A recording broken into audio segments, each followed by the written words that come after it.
ভাগবত শব্দের অর্থ কী। এই ভাগবত শব্দের অর্থ এত মধুময়, আমি যেখানেই যাই সেখানে এই কথাটা না বললে আমার মনে হয় ভাগবত হয়তো সম্পূর্ণ হচ্ছে না। কারণ আমি যে গ্রন্থটা পড়ব বা জানবো সে গ্রন্থের শব্দের অর্থ কী আমি যদি না জানি তাহলে তা মধুর মতো হয় না। যেমন ভা শব্দের অর্থ কী, ভাতেষু সর্বশস্ত্রেষু, অর্থাৎ সকল এই ভাগবত সূর্য সম। গ শব্দের অর্থ গতির্যস্য অলৌকিকর, লৌকিক থেকে অলৌকিকে নিয়ে যায় এই ভাগবত। ব শব্দের অর্থ বরিষ্ঠায় সর্বশস্ত্রেষু, সকল শাস্ত্র অপেক্ষা ভাগবত শ্রেষ্ঠ।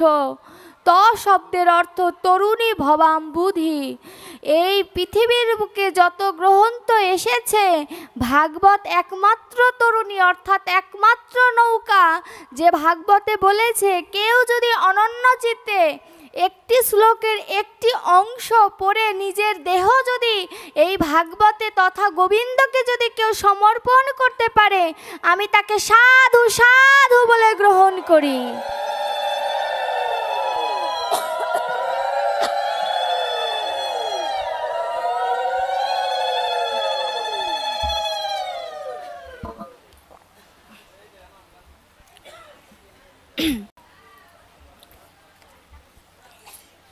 ভাগবত, ভাগবত শব্দের অর্থ আমরা জানতে পারলাম। ভগবান আশ্বাস দিলেন যে তোমরা যদি কেউ আমাকে স্মরণ করো সে ধার্মিক হোক আর অধার্মিকই হোক আমি তাকে গ্রহণ করব। কিন্তু শর্ত একটি, মন মনা ভব, আমাকে মন দাও। যে আমাকে মন দেবে আমি তাকে গ্রহণ করব, শর্ত দিয়েছে ভগবান। তুমি যদি আমায় মন না দাও আমি তোমাকে গ্রহণ করব কি করে। যেমন ভক্ত আছে বলেই ভগবান আছেন, ভক্ত যদি ভগবানকে স্মরণ না করে ভগবানের কোনো মূল্য আছে? অর্থাৎ ভগবানের ভক্তের প্রয়োজন আছে। তদ্রূপ ভক্তের কেন ভগবানের প্রয়োজন? কারণ ভগবানকে যতদিন জীব না পাবে ততদিন এই নববৃন্দাবনের যে পরম শান্তি সেই শান্তি সে পাবে না।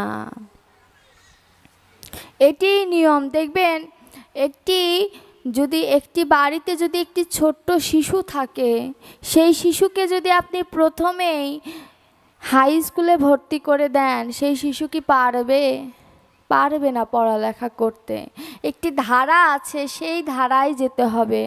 তদ্রূপ ভজনেরও একটি ধারা আছে, সেই ধারা ধরে ধরে যদি কেউ যায় তবে তার ভিতরে ভজন আসে, তবে তার ভিতরে ভক্তি আসে, তবে তার ভিতরে গোবিন্দকে পাওয়ার আকাঙ্ক্ষা আসে। গোবিন্দকে পেতে হলে গোবিন্দর যে অনুকরণ করে, যিনি অনুসরণ করে তথা ভক্ত, সেই ভক্তকে ভালোবাসতে হবে সবার আগে। যদি কেউ সেই ভক্তকে ভালোবাসতে পারে তবে তার সার্থকতা। আর যদি ভক্তকে ভালোবাসতে না পারে ভগবান হয়তো তাকে গ্রহণ করতেও পারে নাও পারে। কোনো নিশ্চয়তা দেননি যে আমি গ্রহণ করব, এ কথাও বলেনি, আবার এটাও বলেনি যে আমি গ্রহণ করব না। অর্থাৎ তাকে দোটানার মধ্যে ফেলে রেখেছে যেন গোবিন্দের নাম সে একটু হলেও কিঞ্চিত হলেও যেন স্মরণ করে। যেমন এই যে দামোদর মাস চলছে, দামোদর মাসের কর্তব্য কি? আকাশ প্রদীপ দান করা, সন্ধ্যা আরতি করা, বেশি বেশি করে মালা জপ করা, ভজন করা, কীর্তন শোনা, আহারের দিকে একটু হিসাব করে আহার করা। এই যে এক মাস ব্যাপী যে দামোদর মাস, এই দামোদর মাস, এই যে আমার দাদা গান গাইলেন যে ভববন্ধন খণ্ডন করো, ভববন্ধন, তিনি বন্ধনে আটকিয়েছিলেন, তাই কি এই মাসটা দামোদর মাসে আমরা নিয়ম সেবার মাস হিসেবে পালন করি। তিনি বন্ধনে ছিলেন বলেই তিনি কথা দিলেন জীবকে যে তোমাদের যে ভববন্ধন, সেই বন্ধন থেকে আমি রক্ষা করব যদি এই মাসে কেউ যশোদার মতো আমায় বন্ধন কেউ যদি করতে পারে। কি বললেন? যথা দামোদরং ভক্ত বৎসলং বিধিত জনা তৎসদং তাদিশ মাস স্বল্প পুরাকারক। কেউ যদি স্বল্প পরিমাণ যদি ভক্ত সঙ্গ করে, স্বল্প পরিমাণ যদি হরিভজন করেন, স্বল্প পরিমাণ যদি কেউ ভগবানের আরাধনা করেন, গোবিন্দ তার কাছে যশোদা মায়ের কাছে যেমন বন্ধন হয়েছিল, সেই ভক্তের কাছে তদ্রূপ বন্ধন হয়ে যায়। দেখুন, ভগবান বিভিন্ন শ্লোকের মাধ্যমে আমাদেরকে জানিয়েছেন যে তুমি অন্য দিকে যেও না, পথভ্রষ্ট হয়েও না, তুমি আমাকে স্মরণ করো। সর্বধর্মান পরিত্যজ্যং মামেকং শরণং ব্রজ। তুমি অন্যদিকে পথভ্রষ্ট হয়েও না, তুমি আমাকে স্মরণ করো। আমাকে স্মরণ করলে তুমি কি পাবে জানো? আমাকে স্মরণ করলে আমি বিনিময়ে তোমার কাছ থেকে সব কিছু কেড়ে নেব। কেন কেড়ে নেব জানো? কারণ এই জাগতিক জগতের বৈভব তোমাকে ক্ষণস্থায়ী সুখ দেবে, আর আমি কৃষ্ণ যদি তোমাকে পারমার্থিক জগতের সুখ দেই, কখনো তোমায় কাঁদতে হবে না। তুমি হে কৃষ্ণ দয়া করো বলে সারা জীবন নয়ন জলে ভাসতে থাকবে।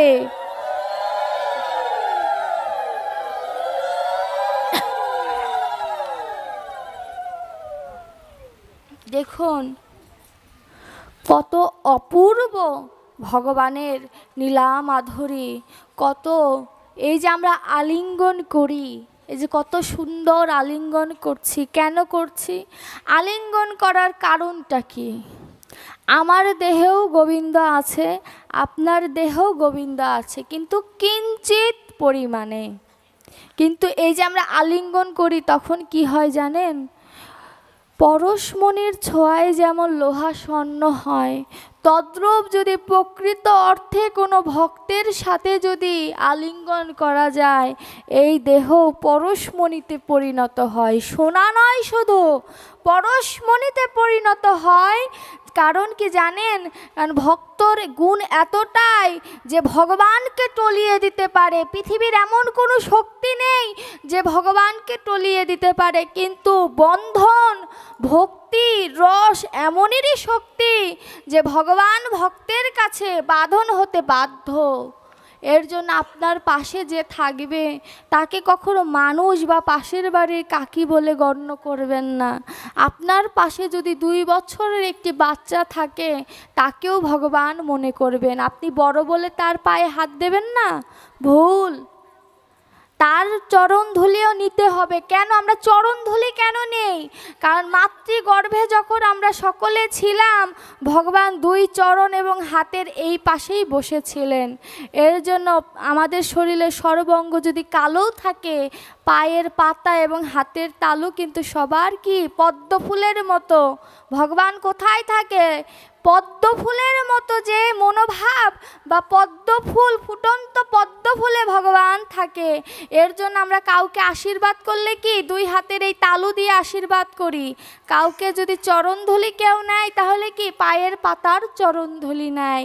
কারণ এই 4টি জায়গায় গোবিন্দের স্পর্শ আছে। ভাগ্যরেখা কোথায় থাকে? এই হাতে থাকে। আমরা বলি কপাল জানে, কিন্তু না, ভাগ্যরেখা হাতে থাকে। এই ভাগ্যরেখা হাতে থাকে এই কারণেই, কারণ গোবিন্দ এখানে বসেছে। এর জন্য গোবিন্দ ভক্তদের বলল, যদি তোমার ভাগ্যে কোনো দোষ থাকে, তোমার যদি কোনো ফাড়া থাকে, তার একটি মাত্র উপায়, তুমি দিবানিশি হাতে তালি দিয়ে ভগবানের নাম স্মরণ করো।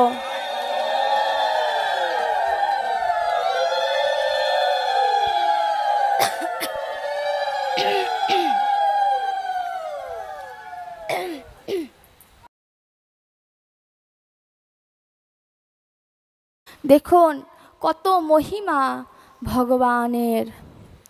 এই যে আমরা সকলে তুলসীর মালা পরি, কেন পরি? আমি এই কথাগুলো কেন বলি জানেন বাবা? এই কথাগুলো আমরা সকলেরই জানা। কলির যুগের স্বভাব এটা, সকলে জ্ঞানী কিন্তু মূল জ্ঞানী খুঁজে পাওয়া যাবে না। সকলে আমরা পড়ুয়া জ্ঞানী কিন্তু কর্তব্যে জ্ঞানী নই। এই যে লালন শাহর মাজারের লালন ফকির কি শিক্ষিত ছিলেন? তার যে গানের ধারা, ৮ কুঠুরি ৯ দরজা, মধ্যে মধ্যে ঝটকা কাটা, তিনি কি এই কিডনি লিভার এগুলো সম্পর্কে তার ধারণা ছিল? কিন্তু তিনি কিন্তু তার গানের মধ্যে কথাগুলো সুন্দর করে ব্যাখ্যা দিয়েছেন। সময় গেলে সাধন হবে না, সে অশিক্ষিত হয়ে বুঝলো, আর আমি পড়ুয়া হয়ে বুঝলাম না যে সময় গেলে সাধন হবে না। রবীন্দ্রনাথ ঠাকুর কত দূর পড়েছে, কাজী নজরুল ইসলাম কত দূর পড়েছেন, তারা যতটুকু পড়েছে তার ভিতর থেকে জ্ঞান নিতে পেরেছে। কিন্তু কলির যুগের আমার মতো নরাধম বই পুস্তকের জ্ঞান ভিতরে নেই, কিন্তু বাস্তবে তা পালন করি না, করলেও সংখ্যাটা এতটা সামান্য যে তা ধরার মধ্যে পড়ে না। এই যে তুলসীর মালা, এই তুলসীর মালাটা আমরা কেন পড়ি? ভগবানকে আপন করে পাওয়ার জন্য। এখন যদি আমি প্রশ্ন করি যে রাধারানী তো তুলসীর মালা পরেনি, গোপিকাগণ তো তুলসীর মালা পরেনি, গোপিকাগণ তো একাদশী করেনি, আমি কেন করব? এমন অনেক ঘাটতেরা ভক্ত আছে যারা তাদেরকে দেখায় যে তারা করেনি। আমি বা বিল্লমঙ্গলজি বা গোপীনাথজি বা বড় বড় পাঠক এইসব প্রশ্নের সম্মুখীন হই। যেমন আমি একটা এই যে মাদারীপুরের একটি ছোট্ট প্রশ্নের কথা বলে তারপরে তুলসীর মালাটার কথা বলছি। মাদারীপুর দর্শনে আমি ভাগবত পাঠ করতে গেছি, আমাকে একটি চিরকুট আসলো যে একজন নিরামিষভোজী, সে মালা জপ করে না, সে কি গোবিন্দের ভোগ লাগাতে পারবে? দেখুন কি প্রশ্ন! একজন নিরামিষভোজী মালা জপ করে না, তাই বলে সে গোবিন্দের ভোগ লাগাতে পারবে না? এটা কোনো কথা হলো? এটা তো বোঝাই যায় যে সে তেমনি নিরামিষভোজী, সে মালা জপ না করুক, সে যে ভেতরে ভেতরে গোবিন্দকে ডাকে না সেটা তো নাও হতে পারে, সেটা তো গোবিন্দ আর সে জানে, আমি তো জানি না। তাহলে এমনও প্রশ্ন মানুষ করে। আবার এমনও প্রশ্ন এসেছে যে যে মন্দিরে গোবিন্দ থাকে সেই মন্দিরে অন্য কোনো বিগ্রহের ছবি রাখা যায় কি না? তাহলে দেখুন আমাদের ধর্মটা কোথায় আছে। এই তুলসীর মালাটা কেন পড়তে হবে? আমি সাধারণত প্রসাদের সাথে তুলনা দেই। এখানে জল আর প্রসাদ দেয়নি, এটা আমি বলতে চেয়েছিলাম। এখানে ও সামনে, তাহলে তো আমি তুলসীর পাতা দেই না, আমার তো অন্যায় হয়ে গেছে। দেওয়া আছে, যাই হোক। এই যে প্রসাদ, এই প্রসাদে কখন প্রসাদে পরিণত হয়? এখানে কি কি ফল কাটা আছে আমি তো দেখতে পাচ্ছি না। যে ফলগুলো আছে সেই ফলের কি এক একটা নাম আছে, তাই না? যখন আমরা ফলগুলো কাটি বলি আপেল কাটছি, কমলা কাটছি, কিন্তু যখন সেই ফলের উপরে তুলসীর পাতা দেই তখন কি বলি আপেল কমলা? তখন একবারে বলি প্রসাদ। তদ্রূপ এই দেহটা মানব দেহ, তাই না? কিন্তু যখন আমি তুলসীর মালা ধারণ করি, আমি আমিষভোজী হই আর নিরামিষভোজী হই, ভগবান বলে যে যে একবার আমার নাম নেয় তুমি তাকে অভক্ত বলতে পারো না। কে অধিকার দিয়েছে তোমায় তাকে অভক্ত বলার? আমি বলেছি সে ভক্ত। বলো কেউ যদি একবার এই তুলসীর মালা জ্ঞানে হোক অজ্ঞানে হোক যদি পড়ে, আমি তার এই দেহকে প্রসাদে পরিণত করে দেই।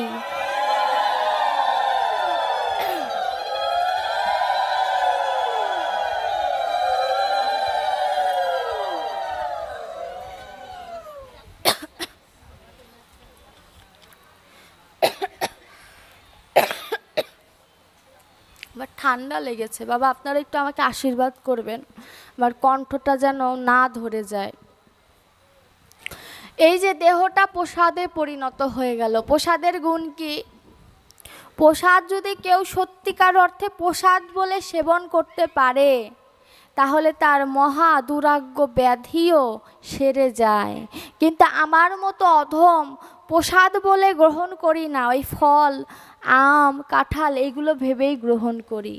এর জন্য আমার ভিতরের মায়া কাটে না, আমার ভিতরে জড়তা কাটে না, আমার ভিতরে ভক্তি আসে না। ওই চারতলার ভেতরে থাকো আর দামি দামি পোশাক পরো, যাই পরো, মৃত্যুকালে যেমন আসার সময় শূন্য হাতে এসেছিলে, যাওয়ার সময়ও শূন্য হাতে যাবে।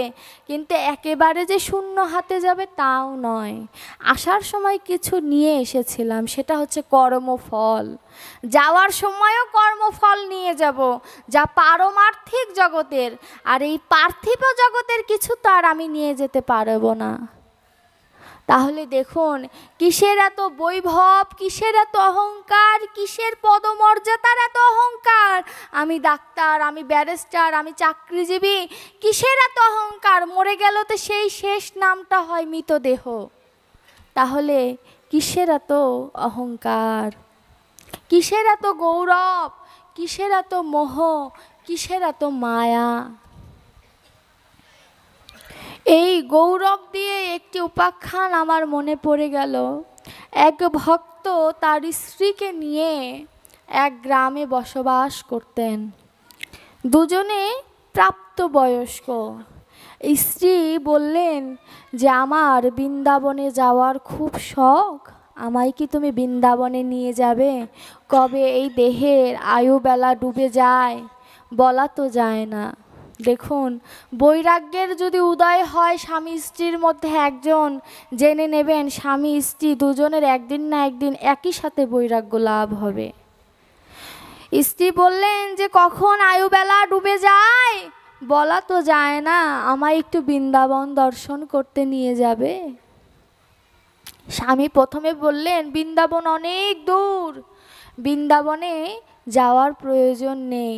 কিন্তু স্ত্রী বলল আমি তো সারা জীবন তোমার কাছে কিছু চাইনি, তুমি আমার এই কথাটি রাখো, আমি একটু বৃন্দাবন পরিক্রমা করতে চাই, বৃন্দাবনে কি আছে আমি একটু দেখতে চাই। স্বামী ফেলতে পারলেন না কথা। দুজন হেঁটে, তখনকার যুগে তার গাড়ি ঘোড়া ছিল না, হেঁটে যেতে হতো। হেঁটে যেত, হেঁটে যেতে যেতে কখন সকাল থেকে সন্ধ্যা, কখন রাত, এমন করে দিন পার হচ্ছে। যত বৃন্দাবনের দিকে এগিয়ে যাচ্ছে, বৃন্দাবনের যে বাতাস, সেই বাতাস বায়ুর প্রবাহে তো বাইরেও যায়, বৃন্দাবনের বাইরেও তো যায়, তাই না? যত কাছে যায়, ওই স্ত্রী বলে কেন যেন বৃন্দাবন আমায় কাছে টানছে, মনে হচ্ছে যে বৃন্দাবন যেন আমাকে নিজের সাথে নিয়ে যাবে, নিজের সাথে নিয়ে যাবে। এই যে কথা, এই কথাটা মনে রাখবেন, এই কথার উত্তরটা শেষে আছে যে বৃন্দাবন বোধহয় আমায় নিয়ে যাবে। তখন সেই স্ত্রী আর স্বামী যখন বৃন্দাবনে প্রবেশ করলেন, বৃন্দাবনে প্রবেশ করার সাথে সাথে স্ত্রীটি কি বললেন? হ্যাঁ রাধে বলে গড়াগড়ি দিলেন। স্বামী বলছে যে আমার বধূ বোধহয় পাগল হয়ে গেল, আমার স্ত্রী বোধহয় পাগল হয়ে গেল, বৃন্দাবনে এসে কেউ এভাবে গড়াগড়ি দেয়? ধর্ম জানেন না তো, সে তো এ কথাই বলবে যে এভাবে গড়াগড়ি দেয়। যখনই স্ত্রী গড়াগড়ি দিচ্ছে আর বলছে হা রাধে, হা রাধে, আমায় দয়া করো, স্বামী শুধু তাকে তুলতে গিয়েছে। বলছে তোমার কি হয়েছে? যখনই স্ত্রী কি করেছে, যেন বিদ্যুতের ছটার মতো তার শরীর কেঁপে উঠেছে। তখন স্বামী বললেন যে কত তো স্পর্শ করেছি আমার গৃহবধূকে, এমন তো কখনো মনে হয়নি, আজ কেন এমন লাগছে, আজ কেন এমন লাগছে, আজ কেন এমন লাগছে? সামনে বসে ঘুমালে হবে? আজ কেন এমন লাগছে? আমার স্ত্রীকে তো কখনো এমন লাগেনি। যখনই বিদ্যুতের ঝটা, ধ্যান দিন, যখনই বিদ্যুতের ঝটা লেগেছে গায়ে, স্বামী তখন স্ত্রীকে জড়িয়ে ধরেছে, গায়ে তো রাধা পদরেণু, বৈষ্ণবের পদরেণু লেগে রয়েছে। যখনই স্বামী তাকে জড়িয়ে ধরেছে, জড়িয়ে ধরে স্ত্রী যেন তার গুরুদেবের মতো, গুরুদেব যেমন কানে কানে মন্ত্র দেয়, স্ত্রীও ভাবাবেগ হয়ে আস্তে আস্তে বলছে হা রাধে, হা রাধে। এই শব্দটা স্বামীর কানে গিয়েছে। কোনো শুদ্ধ গুরুদেব বা কোনো ভক্ত যদি একবার কানের কাছে এসে কৃষ্ণ শব্দটা বলে, তার দেহ কৃষ্ণ আকর্ষণ করে, তার মনটা কৃষ্ণ আকর্ষণ করে নিয়ে যায়। যখন হা রাধে, হা রাধে বলেছে, স্বামী যেন বলছে যে কি হলো আমার, কি হলো আমার, ভিতরে যেন কেমন যেন কাজ করছে, মনে হচ্ছে আমার দেহটা অস্বস্তি হচ্ছে, কি হচ্ছে আমার আমি বুঝতে পারছি না। স্ত্রীকে তুলে যখন ধরলেন, স্ত্রীর যতটা প্রেম ছিল তার দ্বিগুণ প্রেম তার স্বামীর হয়ে গেল। কেন হলো? এটি হলো ভক্ত সঙ্গ। ভক্ত সঙ্গ করলে, যদি শুদ্ধ ভক্ত সঙ্গ করা যায়, তার অঙ্গ স্পর্শ যদি লাগে, ওই বিদ্যুতের ঝটা আপনারও লাগতে পারে, আমারও লাগতে পারে। এর জন্যই নিচে বসা, এর জন্যই ভক্তের আসনে বসা।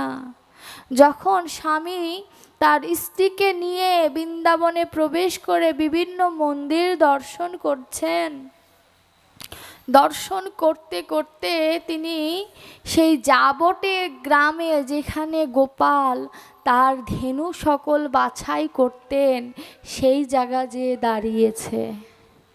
যখনই সেই জায়গা যেয়ে দাঁড়িয়েছে, স্ত্রী তার স্বামীকে বলছে, জানো বোধো, জানো স্বামী, এ জায়গায় গোপাল তার সখাদেরকে নিয়ে বিদায় নিতেন। কে বলতে পারে যে এবার আমারও বিদায় হয়ে যাবে? কে বলতে পারে যে তোমার সাথে আর আমার গৃহে প্রবেশ হলো না? কে বলতে পারে যে এই রাস্তার, এই পথযাত্রায় আমার শেষ যাত্রা, আর যদি তোমার সাথে আমার দেখা না হয়? স্বামী বলছে, চুপ করো, এমন কথা বলো না। এই শেষ বয়সে তুমি আমায় রাধা প্রেমের ভক্তি দান করে যদি তুমি আমায় ছেড়ে চলে যাও, আমার ভজন হবে কেমন করে? কত সুন্দর কথা যে তুমি আমায় ভক্তি দান করে যদি এই বয়সে আমায় ছেড়ে চলে যাও, আমি কাকে নিয়ে যুগল ভজন করব? কত সুন্দর কথা। যে যুগল হয়ে যুগল ভজে, কৃষ্ণ তারে নাহি তেজে। একা ভজনের থেকে যুগল হয়ে, স্বামী স্ত্রী যুগল হয়ে যদি কেউ রাধা কৃষ্ণের যুগল ভজনা করে, এর থেকে শ্রেষ্ঠ ভজন আর হয় না। যখন রাধারানীর এই কৃপায় যখন তার স্বামী কেঁদে উঠলেন, এ তো ভগবানের ইশারা যে তুমি কাঁদো, তুমি যদি কাঁদো আমার ভক্ত কাঁদবে।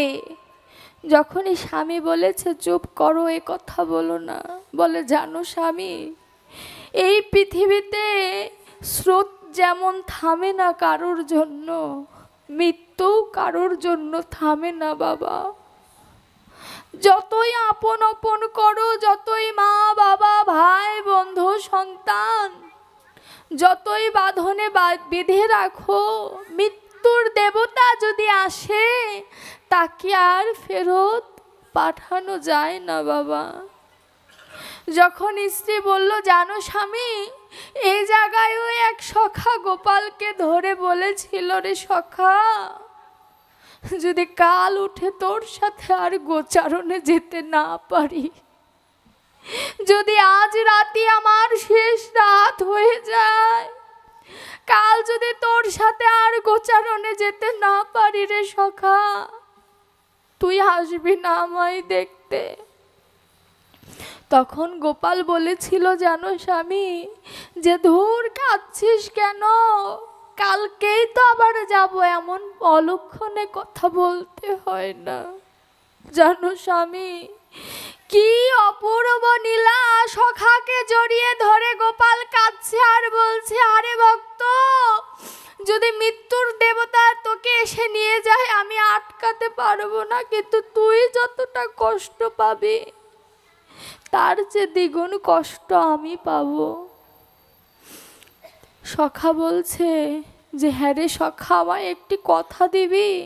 গোপাল তখন তাকে কথা দিয়েছিল স্বামী, জানো কি কথা বলেছিল? যে এহ জগতে কেউ যদি আমার মতো তোকে ভাই বলে ডাকে, তুমি কথা দাও তুমি সারা জীবনে তার ভাইয়ের দায়িত্ব পালন করবে।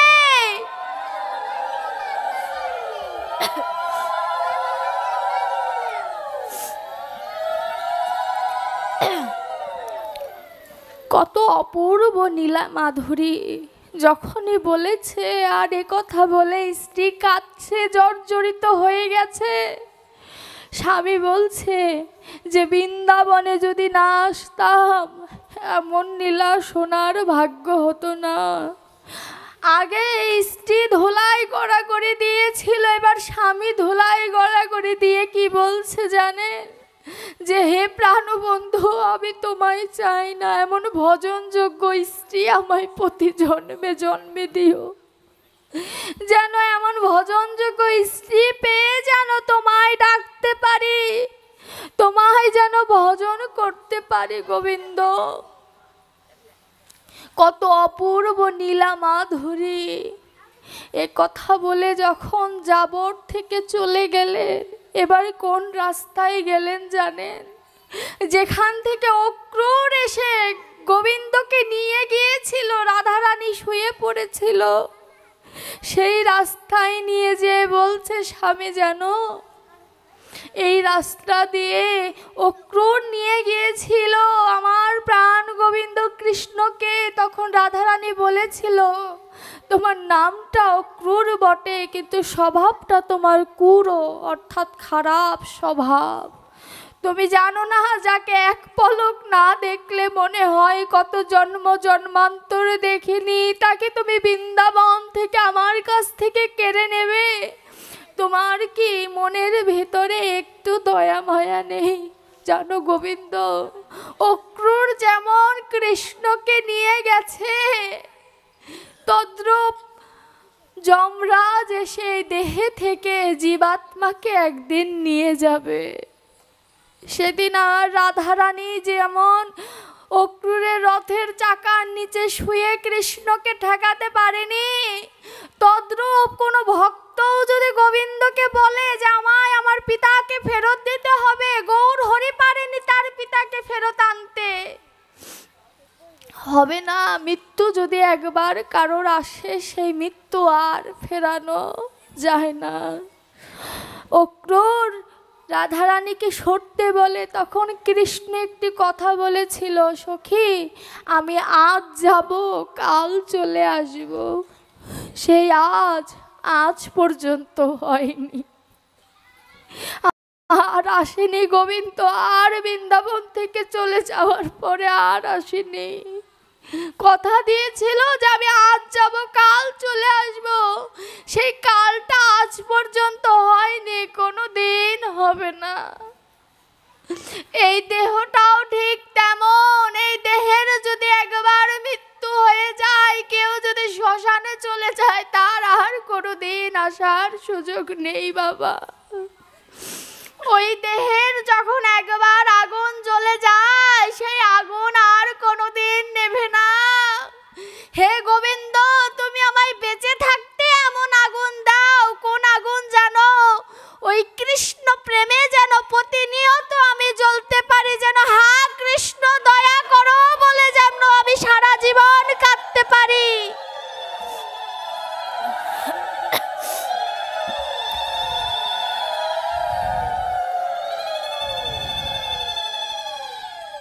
গোবিন্দের কত অপূর্ব নীলা। গোবিন্দ রাধারানীকে কথা দিয়েছিলেন, কিন্তু সেটি ছিল কথার কথা। তিনি রাধারানীর অন্তরে ঠিকই ছিলেন, কিন্তু বাহ্যিকভাবে কোনোদিন আর বৃন্দাবনে আসেনি। তদ্রূপ ওই স্ত্রী যখন স্বামীকে এমন কথা বলছে, স্বামী যেন বুঝতে পারলেন যে তার স্ত্রী মৃত্যু বোধহয় খুবই নিকটে। সে হয়তো ভজন যোগ্য দেহ পেয়েছে, তো সে হয়তো বুঝতে পেরেছে যে তার হয়তো এই জীবনটা চলে যাবে। এর জন্যই হয়তো সে জোর করে আমাকে এখানে এনে এই নীলাগুলো দর্শন করাচ্ছে। দর্শন করাতে করাতে যখন গোবিন্দের নীলা শেষ পর্যায়ের যে নীলা, যে তীর বিদ্ধ হয়ে গোবিন্দ তার নীলা সংবরণ করলেন, এ কথা বলতে বলতে তার স্ত্রী তার দেহে থেকে প্রাণটা বের হয়ে গেল। যখন প্রাণটা বের হয়ে গেল, তার স্বামী হা সখা বলে কেঁদেছে। কেন জানেন? কারণ তিনি শুনেছিল সখাকে যদি কেউ ডাকে তাহলে সে ভাইয়ের মতো তাকে সহযোগিতা করে। কারণ তার স্ত্রী যে মৃত্যুবরণ করেছে তার তো একটি শেষ করতে হবে। বৃন্দাবনে তো তার কেউ পরিচিত নেই, কিন্তু স্ত্রীর কথা তার মনে আছে। কেউ যদি গোপালকে ভাইয়ের মতো ভালোবাসতে জানে, সে তার দায়িত্ব গ্রহণ করে। এটাই হচ্ছে ভজন। এই ভজন তো আমার ভিতরে নাই। আমি তো বলতে পারি না, গোবিন্দ তুমি আমার সকল কিছু, আমার যা কিছু হয়ে যাক তুমি আমার প্রাণবন্ধু, তুমি আমার বান্ধব, তুমি আমায় রক্ষা করো। এই কথা তো আমার ভেতরে আসে না বাবা। কখনো গোবিন্দ বলে কাঁদতে পারলাম না। শাস্ত্রে বললেন যদি গোবিন্দ বলে যদি চোখে জল না আসে, বুঝবে সেই দেহে কোটি কোটি অপরাধ রয়েছে। আমি সেই কোটি কোটি অপরাধের মধ্যে একজন। গোবিন্দ বলে চোখে জল আসতে পারে না, আসতে চাইলেও তা শুকিয়ে যায় মায়ার কারণে। আসতে যদি চাইও তা শুকিয়ে যায় মায়ার কারণে। কতটা অধম, কতটা পাপাচারী, কতটা ব্যভিচারী এই দেহটা। ভয় নেই ভিতরে যে ভগবান আমার ভিতরে আছে, কিভাবে এই খারাপ কাজটা করি। এই ভয়টাই তো জীবাত্মার ভিতরে নেই। আমার মধ্যে তো এই ভয়টা নেই মা। যখন তার স্ত্রী দেহ ত্যাগ করলেন, সেই স্ত্রীকে নিয়ে যখন শ্মশান ঘাটে গেলেন, সেই স্বামী স্ত্রীর কোনো সন্তান ছিল না। যখন শ্মশান ঘাটে, যে শ্মশানে কারা থাকে? চণ্ডালরা থাকে। শ্মশানে গিয়ে যখন শ্মশানে দাহ করবে বলে সকল কিছু বিধান করেছে, তিনি চিন্তা করলেন যে এই চণ্ডালই হয়তো আমার কাছে গোবিন্দ। এই চণ্ডাল যদি আমায়, আমার স্ত্রীকে পুরানোতে সহযোগিতা না করত, তাহলে আমার গতি কি হতো? একজন চণ্ডালকে সে কৃষ্ণের সাথে তুলনা করছে। চিন্তা করুন, কতটা ভক্তি থাকলে সে নিচু জাতের একজনকে যে শ্মশানে থাকে তাকে গোপালের সাথে তুলনা করতে পারে। ইহজগতেও তদ্রূপ। গোবিন্দ নিজে এসে কোনো কর্ম করে না, কোনো মাধ্যম দিয়ে কর্ম করে। জানবে সেই তোমার কাছে ভগবান। কারণ ভগবান আবির্ভূত যদি হয় তোমার সামনে, আমার সামনে যদি আবির্ভূত হয়, আমি তো তাকে দেখতে পাবো না, আমি তাকে চিনতে পারবো না। কারণ সে তেমন নয়নে তো আমার হয়নি। তাকে যে আমি দেখব, দিব্য নয়নে তো আমার হয়নি। সে যদি আমার সামনে বসে থাকে আপনাদের মাঝে, আমি তো তাকে চিনতে পারবো না। কিন্তু একজন ভক্ত তাকে চিনতে পারবে। কোটি কোটি ভক্তের মাঝখান থেকে ভগবানকে সে বেছে আনতে পারবে, যদি তার ভিতরে শুদ্ধ জ্ঞান বৈরাগ্য থাকে। যখন এভাবে কান্নাকাটি করছে, যখন স্ত্রীর দেহটা ছায়ে পরিণত হচ্ছে, আর চিন্তা করছে কি জানো বাবা, এমন একদিন আমারও হবে। এ কথাটা যেন জগৎজীবের জন্য, যে এমন দিন আমারও হবে। সেটি আমি হিন্দু ধর্মের হই বা যে কোনো ধর্মেরই হই না কেন, মৃত্যু সবার জন্য আসবে, তাই না? তো মৃত্যুর পূর্ব প্রস্তুতি যদি আমি না রাখি, সৃষ্টিকর্তা কি আমায় গ্রহণ করবে? মৃত্যুর পূর্ব প্রস্তুতি হচ্ছে কৃষ্ণ নাম। কৃষ্ণ নাম, এই কৃষ্ণ নামটা যে সর্বদা মুখে স্মরণে রাখতে পারে, মুখে বলতে পারে, স্মরণে রাখতে পারে, গোবিন্দ তাকে কৃপা করবেই করবে। তার জন্য যমদূত নয়, বিষ্ণুদূত এসে তাকে নিয়ে যাবে। বলো নামাভাসে কৃষ্ণ নাম। কৃষ্ণকে, নারায়ণকে লাভ করলেন কে? শুধু সন্তানের নাম গোবিন্দের নামের সাথে, নারায়ণের নামের সাথে রেখেছিল দেখে কি অজামিল নামের জোরে চলে গিয়েছিলেন। ভগবান এমন একটি বিষয়বস্তু, এতটা রস তার ভিতরে, সেই রসকে যদি কেউ পাক মারে, অর্থাৎ যত রসকে আমি পাক দেব তত রসের কি একটি আকার ধারণ হবে, তাই না? এই আকারটা যদি রসের মাঝখানে দিয়ে দিই তাহলে হয় কি? রাস। এই রাস, এই নব বৃন্দাবনের রাস যদি কেউ, এই বৃন্দাবন, এই দেহ বৃন্দাবনের মধ্যে যদি কেউ ঘটাতে পারে, তার ভিতরে যুগল নৃত্য, যুগল ভজন সর্বদা তার দেহের ভিতর হবে। ওই বৃন্দাবন যে কি পাবো আমি? ভগবান লীলা করেছে সেই জায়গাগুলো দেখতে পারবো। আর এই বৃন্দাবনকে যদি আমি ভজন করি, এই দেহ বৃন্দাবনকে যদি আমি ভজন করি, চোখ মুদিত হওয়া মাত্রই আমি সেই রাধা কৃষ্ণের অপূর্ব অপ্রাকৃত লীলা দর্শন করতে পারবো।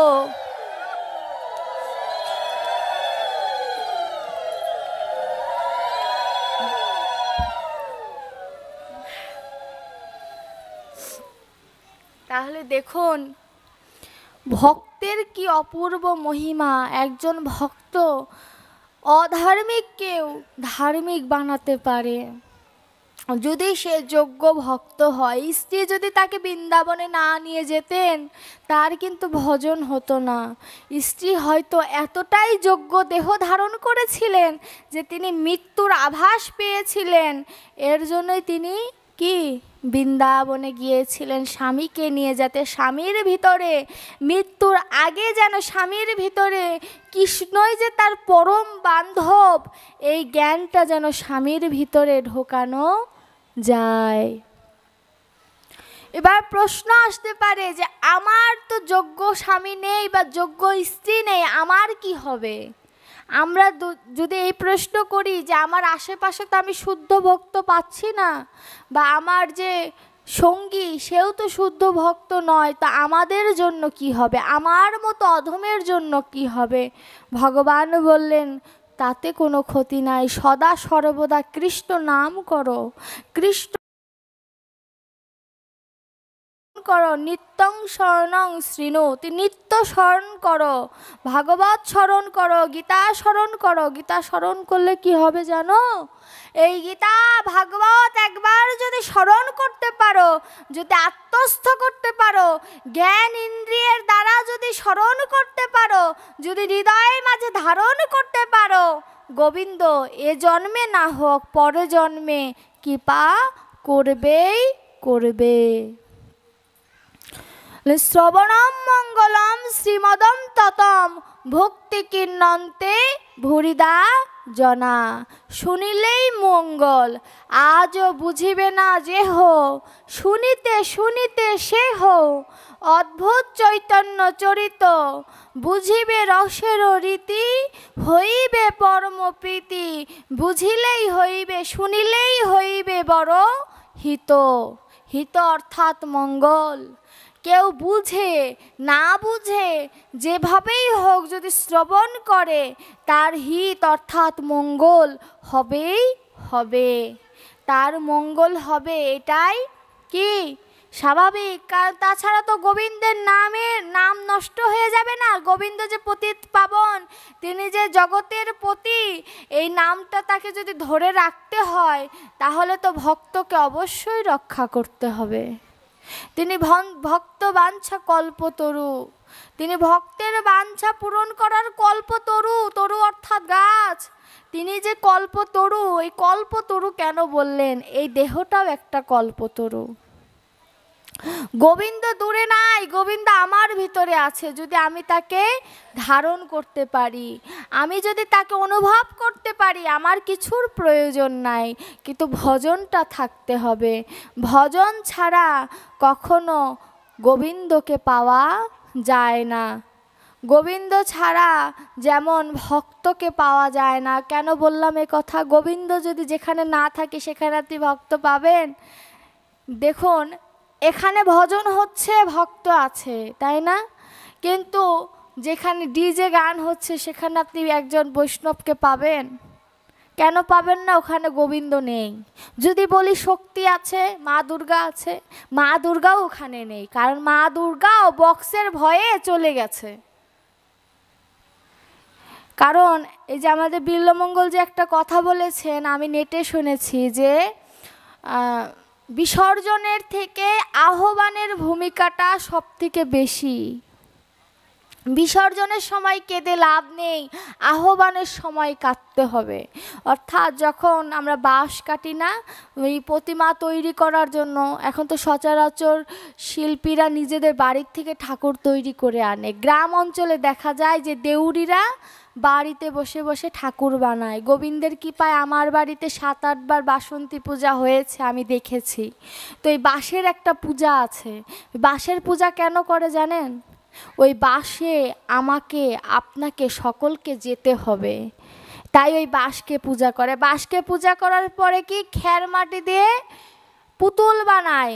ওই পুতুলটা প্রতিমা কখন হয়? যখন চক্ষু দান, কর্ণদান, জিহ্বা দান, সকল কিছু যখন দান করে পুরোহিত মশাই, তখন তা প্রতিমাতে পরিণত হয়।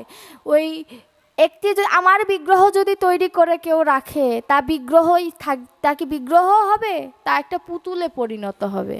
কিন্তু যদি একজন পুরোহিত মশাইকে দিয়ে বা একজন বৈষ্ণবকে দিয়ে যদি সম্পূর্ণ চক্ষু দান, তার সকল কিছু দান করা হয়, তখন তা প্রতিমাতে পূর্ণ হবে। এই প্রতিমারও বিধান আছে। আমরা দেখা যায় নেটে ধান দিয়ে, ব্লেড দিয়ে, কত কিছু দিয়ে প্রতিমা তৈরি করছে, কোটি কোটি টাকা খরচ করে, কিন্তু এগুলো শাস্ত্রে বিধান নেই। এতে ঠাকুরকে অপমান করা হয়। এই যে ডিজে লাইট, তারপরে ডিজে গান, এগুলো ব্যবহার করার অনুমতি নেই, কিন্তু আমরা ব্যবহার করি। কেন? আনন্দের জন্য। এজন্যই তো অন্য ধর্মের মানুষ আমাদের ধিক্কার দেয়।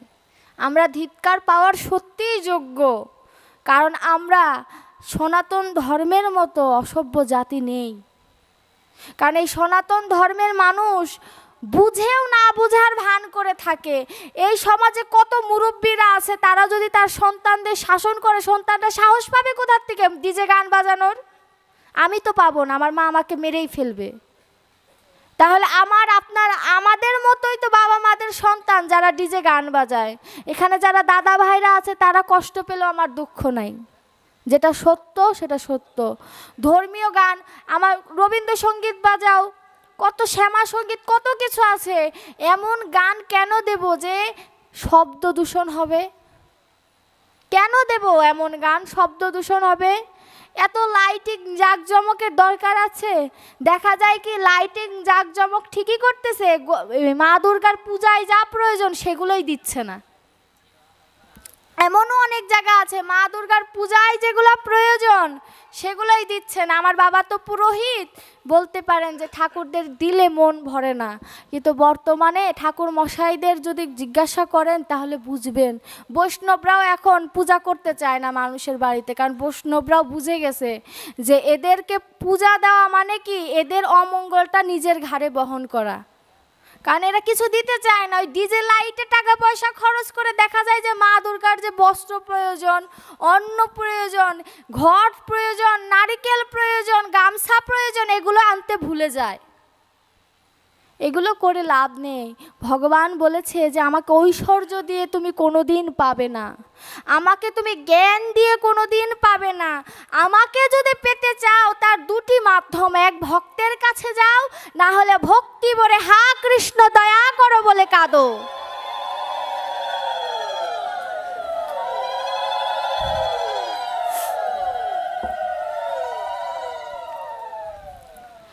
এর জন্য বলি বাবা, শক্তির উপাসনা করো, শাক্তর উপাসনা করো, গোবিন্দের উপাসনা করো। দেখবেন কিছু থাকে না, চার রাস্তার মাথা, চারটি রাস্তার গন্তব্যস্থল কি একটি। তদ্রূপ তুমি যদি শিব ঠাকুরকে ভজন করো তাও তুমি গন্তব্যস্থলে পৌঁছাবে, যদি দুর্গাকে ভজন করো তাও গন্তব্যস্থলে পৌঁছাবে। তুমি যাকেই ভজন করো, এটা হচ্ছে চার রাস্তার মাথার মতো, চারটি রাস্তার মিলিত বস্তু, মিলিত বিন্দু। এই বিন্দুকে আমরা সনাতনীরা আকার দিয়েছি, কারণ কি জানো, নিরাকারেও ভজন হয়, কিন্তু নিরাকারের থেকে সাকারে গোবিন্দকে পাওয়া সহজ, এর জন্য আমরা তাকে আকার দিয়েছি। কিন্তু মূল পূজা, এই যে আমরা যে দুর্গা পূজা করি, আমরা কি জানি মূল পূজা কে পায়? মূল পূজা কিন্তু ঘট পায়। মূল যে পূজা, সেই পূজাটা কিন্তু ওই পুরোহিত মশাই ওই ঘটেরই করে। ওই ঘটটাই হচ্ছে আমার এই দেহ, এই দেহটাও যেমন ঘট, ওটাও তেমন ঘট। মা দুর্গার কি বিসর্জন হয়, আমাদের দেহেরও বিসর্জন হয়, কিন্তু বিষ থেকে যে নিজেকে অর্জন করতে পারে তার কোনো দিন বিসর্জন হয় না। মা দুর্গাকে বিসর্জন দেওয়ার কারণ কি জানো? জীবকে শিক্ষা দেওয়ার যে আমি মা দুর্গা হয়েও আমি পৃথিবীতে সবসময় থাকতে পারি না। তুমি তো মানুষ, তোমার তো নির্দিষ্ট একটি সময় পরে যেতেই হবে। তুমি পূর্ব প্রস্তুতি নিচ্ছ না কেন? তুমিও পূর্ব প্রস্তুতি নাও, তুমিও পূর্ব প্রস্তুতি নিয়ে গোবিন্দের যোগ্য দেহ তৈরি করো। দেখুন কত অপূর্ব কথা, এই বিষটাকে অর্জন করতে হবে। যেমন গীতার প্রথম অধ্যায়ের নাম কি? বিষাদ যোগ। গীতায় 18 অধ্যায়ের মধ্যে শ্রেষ্ঠ অধ্যায় কোনটি? গীতার 18 অধ্যায়ের মধ্যে শ্রেষ্ঠ অধ্যায় কোনটি?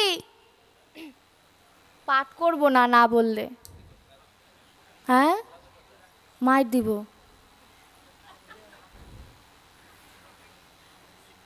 শ্রেষ্ঠ অধ্যায় কোনটি গীতার মধ্যে? কোন অধ্যায় শ্রেষ্ঠ? প্রথম অধ্যায় শ্রেষ্ঠ। কেন জানো? প্রথম অধ্যায় শ্রেষ্ঠ না হলে প্রথমে দিত না। কেন?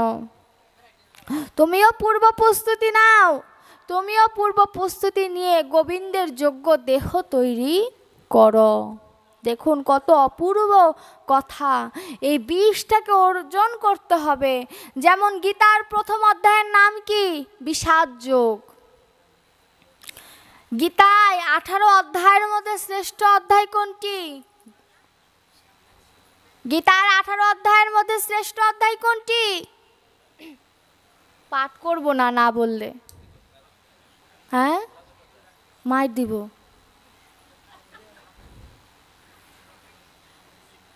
শ্রেষ্ঠ অধ্যায় কোনটি গীতার মধ্যে? কোন অধ্যায় শ্রেষ্ঠ?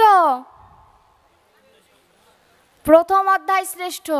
কেন জানো? প্রথম অধ্যায় শ্রেষ্ঠ না হলে প্রথমে দিত না। কারণ প্রথম অধ্যায়টা কি? ভগবানের একটা বাণী আছে, অর্জুনের যত প্রশ্ন কি প্রথম অধ্যায়ে। তো ভগবান কি বলেছে? আমা হতে আমার ভক্ত বড়। তো অর্জুন কি ভক্ত হয়ে প্রশ্ন করেছে? তাহলে প্রথম অধ্যায়। এখন প্রশ্ন আসবে, বিশ্বরূপ দর্শন থাকতে কেন বড়? ভগবানের রূপ আছে, ভগবানই তো বলেছে আমার রূপের থেকে আমার ভক্ত বড়, আমার থেকে আমার নাম বড়, আমার নামের থেকে আমার ভক্ত বড়, ভক্ত থেকে ভক্তের চরণধূলি বড়, চরণধূলি থেকেও তার চরণ ধৌত জল আরো বড়। তাহলে দেখুন কেন বিষাদ যুগটা শ্রেষ্ঠ। গীতার মধ্যে প্রবেশ করতে হবে কার মতো হয়ে? অর্জুনের মতো হয়ে, অন্ধ ধৃতরাষ্ট্রের মতো হয়ে প্রবেশ করতে হবে এবং মোক্ষ যোগে মোক্ষ লাভ করে বের হয়ে আসতে হবে। তাহলে গীতার সার্থকতা। প্রথম অধ্যায় শ্রেষ্ঠ। যে পরীক্ষায় প্রথম হয় তাকেই তো প্রথমে দেয় নাকি? যে শেষ হয় সে তো, কারণ এটি একটি ধাপ। প্রথম অধ্যায়টা হচ্ছে ভক্তি উদয়ের প্রথম ধাপ। যেমন একটি সন্তান মায়ের গর্ভে ভূমিষ্ঠ হওয়ার পূর্বে কি একটি ভ্রূণ, ভ্রূণ থেকে ধীরে ধীরে তার দেহটা লাভ হয়, তারপরে সিজারেই হোক নর্মালেই হোক সে পৃথিবীতে আসে। তদ্রূপ গীতার প্রথম অধ্যায়টাই ভ্রূণ স্বরূপ। যে ধারণ করতে পারে ওই অন্ধ ধৃতরাষ্ট্রের মতো, যদি সঞ্জয়ের মতো বক্তার কাছে প্রশ্ন করতে পারে এবং সেই বক্তা যদি ব্যাসদেবের মতো গুরুদেবের চরণাশ্রিত হয়ে দিব্য নয়নের মাধ্যমে কুরুক্ষেত্র দর্শন করে যদি অন্ধ ধৃতরাষ্ট্র স্বরূপ আমাকে যদি জ্ঞান দিতে পারে, তবেই সেই গীতা জ্ঞান নেওয়া সার্থক। যার তার কাছে গীতা শুনলে প্রেম আসবে না, এত কঠিন শর্ত। বক্তা হতে হবে কেমন বক্তা? যে বক্তার ব্যাসদেবের মতো গুরুদেব আছে। আর ব্যাসদেবের মতো গুরুদেব কি কঠিন কথা না? ব্যাসদেবের মতো গুরুদেব হলেও হবে না, সেই গুরুদেবের আশীর্বাদে দিব্য নয়ন লাভ করতে হবে। দিব্য নয়ন লাভ করে গীতার প্রত্যেকটি শ্লোক পড়ে নিজের হৃদয়ে কুরুক্ষেত্র দর্শন করতে হবে। সেই কুরুক্ষেত্র দর্শন করার পরে যদি শ্রোতার মধ্যে যদি বিলিয়ে দেওয়া যায়, সেই পরম গোবিন্দের বিশ্বরূপ দর্শন এই নববৃন্দাবনে হয়ে যায়।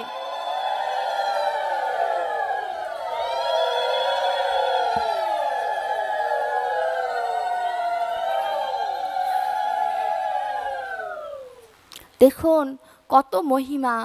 প্রথম অধ্যায়ে অর্জুন কি বললেন?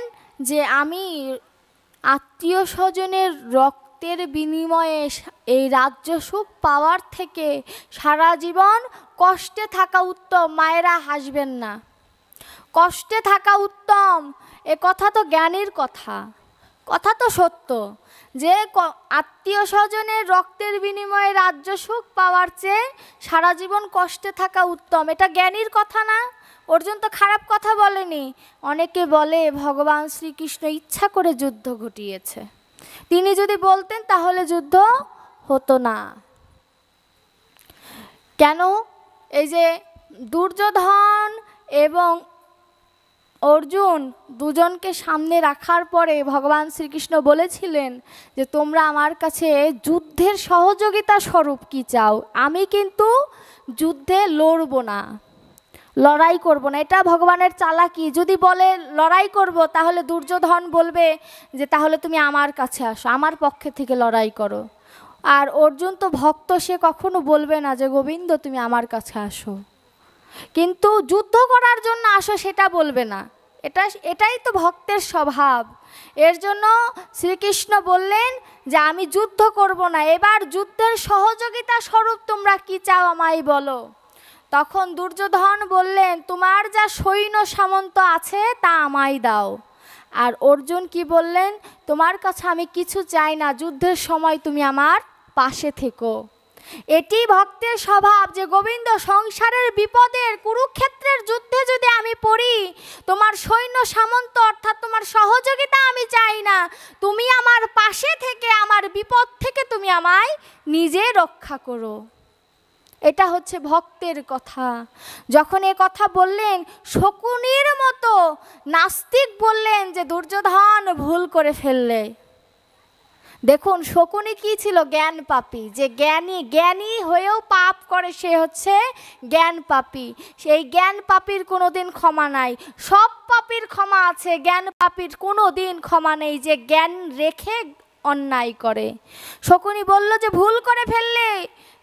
অর্জুন কৃষ্ণকে চেয়েছে, তার আগেই তোমার কৃষ্ণকে চাওয়া উচিত ছিল, তুমি ভুল করেছ। তখন দুর্যোধন তো ধর্মপথে নেই, সে তো বুঝতে পারেনি শকুনির কথা। যখন এমন অবস্থা হলো তখন কি করলেন? যুদ্ধের মধ্যে ভগবান শ্রীকৃষ্ণ অর্জুনের রথের সারথি হলেন। আচ্ছা, অর্জুনের পাশে কেন বসলেন না? অর্জুনের পাশে না বসে রথের সারথি কেন হলেন? উত্তর আসলো যে অর্জুনের রথের সারথি হওয়ার কারণ জীবকে শিক্ষা দিল, হে জীব তুমি শিখে নাও, তোমার ভিতরের বুদ্ধি এবং অহংকার নামের দুটি ঘোড়ার যদি লাগাম দিতে চাও, আর কাউকে নয়, আমাকে তোমার জীবনে সারথি রূপে গ্রহণ করো।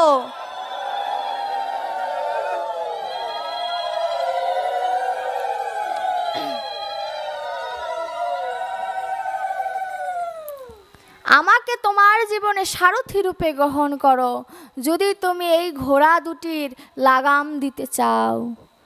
আচ্ছা, লাগাম দিতে চাও, এর জন্য শুধু এইটুক কারণে শুধু তিনি রথের সারথি হলেন? ভাবক বললেন না, ভাব নয়নে দর্শন করো।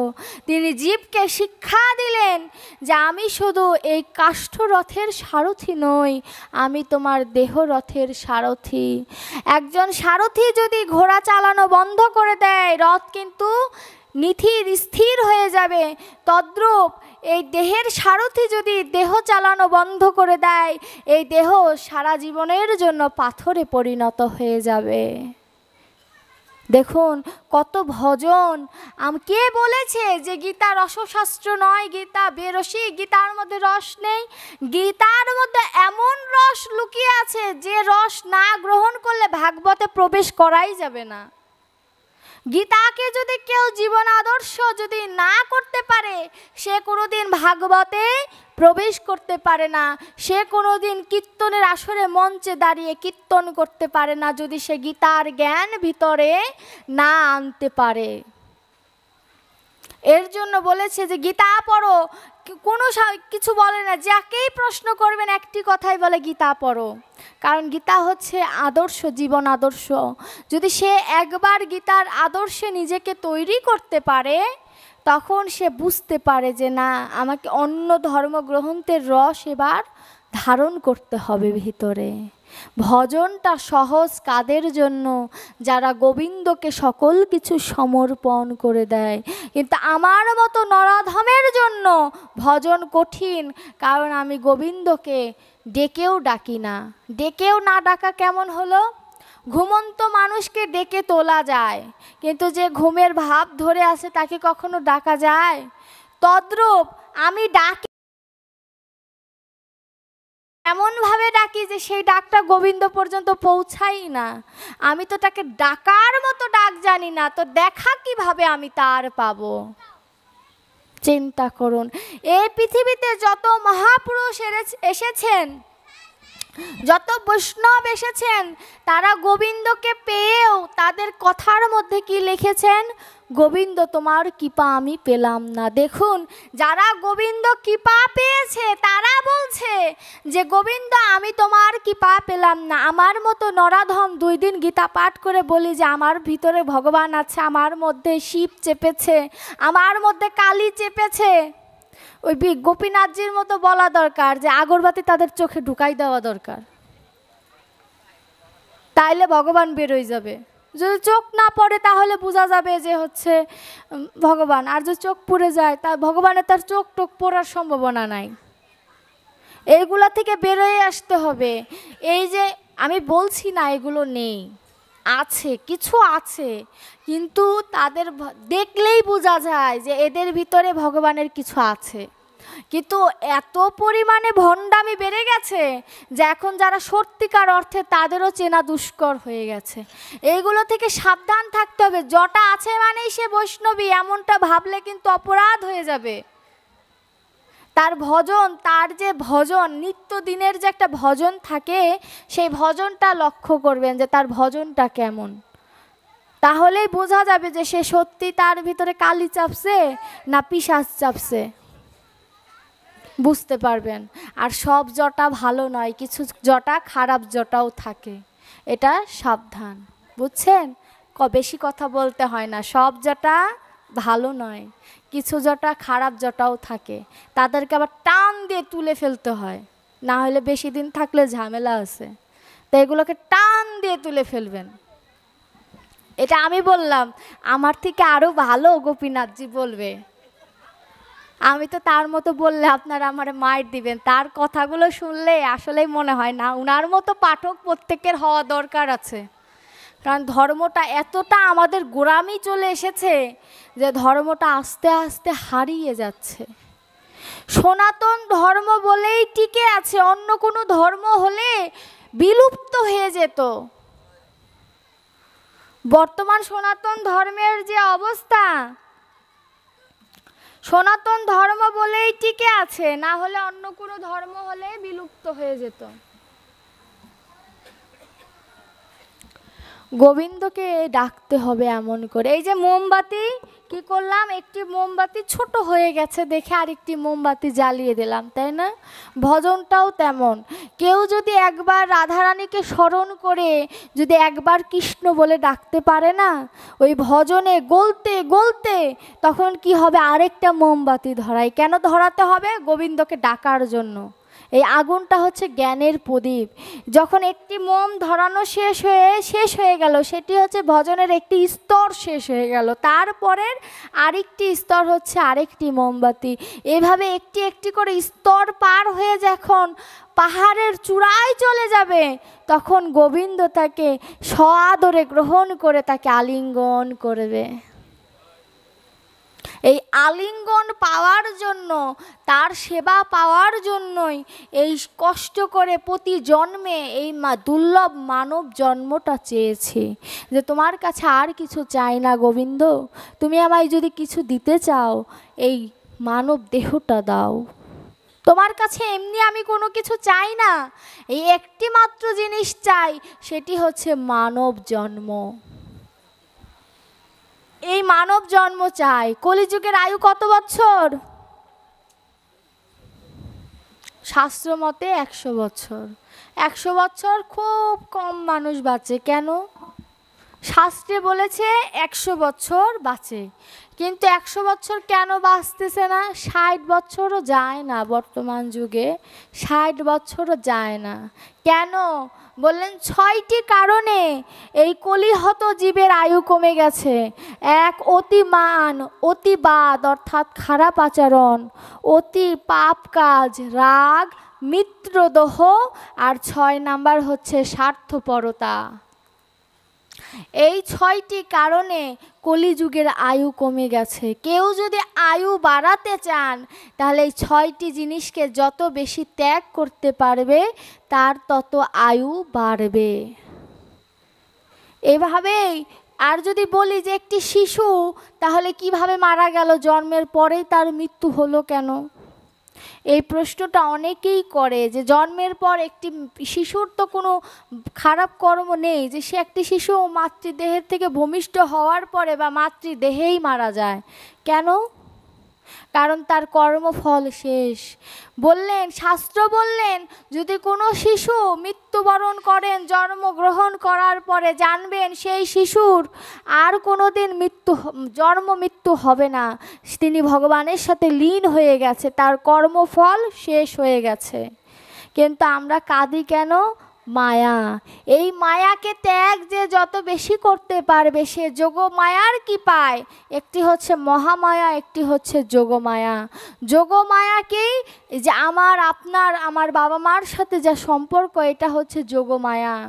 আর মহামায়া হচ্ছে গোবিন্দের সাথে যে সংযোগ, এটা হচ্ছে মহামায়া। এই যোগমায়াকে ত্যাগ করে কেউ যদি মহামায়ার আশ্রয় নিয়ে যদি গোবিন্দকে স্মরণ করতে পারে, সে সারা জীবন তার এই দেহের মধ্যে রাসের নীলা স্মরণ করতে পারবে। কারণ ভগবানের যত নীলা আছে তার মধ্যে চূড়ামণি রাসলীলা কিন্তু ভগবানের ইচ্ছাই হয়নি, যোগমায়ার ইচ্ছাই হয়েছে। যোগমায়া মুখাশ্রিতম, যোগমায়া যা বলেছেন তাই হয়েছে। পদকর্তা বললেন, রাশে আজ কি হয় আমিও না জানি, গোপীও না জানি, আহা কি হয় কি হয়, ভয় লাগে বড় মনে, আহা কি হয় কি হয়। দেখুন তাহলে রাসলীলার কত সুন্দর মহিমা। আরেকটি মাধ্যমে গোবিন্দকে পাওয়া যায়, স্নান করার মাধ্যমে। স্নানের কিছু ভাগ আছে। আমরা স্নান করি কি? দেহটাকে শুদ্ধ করার জন্য। কিন্তু পদকর্তা এবং বিশেষজ্ঞরা বললেন, স্নান করতে হবে ভক্তি রসের স্নান করতে হবে। কেউ যদি ভক্তি রসে স্নান করতে পারে, তার এই দেহের সার্থকতা। স্নানের কি 3টা থেকে 3:30 পর্যন্ত হচ্ছে ব্রহ্ম স্নান। এই মুহূর্তে স্নান যদি কেউ করে এর চেয়ে ভালো আর কিছু হয় না। সাধারণত বৈষ্ণবেরা, ইস্কনের প্রভুরা, জগৎবন্ধু আশ্রমের প্রভুরা এরা সকলে 3:30টার সময় স্নান করে, স্নান করে জাগরণের আরতি কীর্তন তারা করেন। 3:30টা থেকে 4টা পর্যন্ত হচ্ছে দেব স্নান। এই সময় দেবদেবীরা এই সময়ের মধ্যে স্নান করে, অর্থাৎ এই সময়ের মধ্যে যারা স্নান করে তারা দেব সমতুল্য, বা তাদেরকে মানে ডাকার মতো যোগ্যতা তাদের হয়, বা ভজন করার মতো যোগ্যতাও তাদের কিছুটা হলেও হয়। 4টা থেকে 4:30 হচ্ছে ঋষি স্নান। এই সময়ে ঋষিরা স্নান করে। এই সময়ে যদি কেউ স্নান করে সে গোবিন্দের কৃপা পেতে পারে। আবার 4:30 থেকে 6টা পর্যন্ত হচ্ছে কি মনুষ্য স্নান, এবং এরপরে 8টার পরে যারা স্নান করে তাদেরকে কি বলা হয় বলবো? আসরিক স্নান।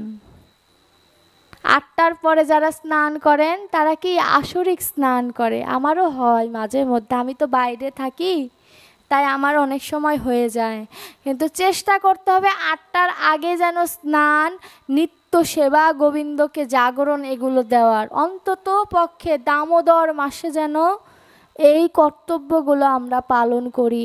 ভজনের প্রথম ভাগে আছে স্নান, কারণ ভজন করতে গেলে স্নান করতে হয়। এই স্নানটা কেন রাখলেন গোবিন্দ প্রথমে? কেন ঋষিমণিরা স্নানটাকে প্রথমে রাখলেন? প্রথমে রাখার মূল কারণ, তুমি জলকে যেমন দেহ শুচি করছো, দেহ পবিত্র করছো, তদ্রূপ ভক্তি জল দিয়ে তুমি মনটাকে যেন পবিত্র করতে পারো। এর